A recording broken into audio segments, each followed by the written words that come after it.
Gawin lang ito sa totoo mong asawa o kasintahan.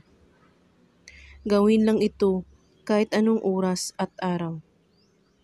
Bago kayo matulog sa gabi, kunin mo ang larawan niya at hawakan itong mabuti at banggitin ang kanyang pangalan ng 3 beses at sabihin mo dito lahat na nanggaling sa iyong puso ang paghiling. At pagkatapos, sabihin mo ito, iibigin mo ako muli at ikaw ay babalik sa akin. 3 beses mo ito ulit-ulitin.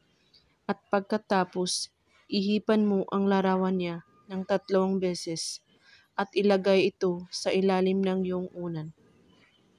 At tulugan mo ito. At kung may katanungan po kayo ay magko-comment lang po sa baba. Maraming salamat sa panonood. May God bless us all.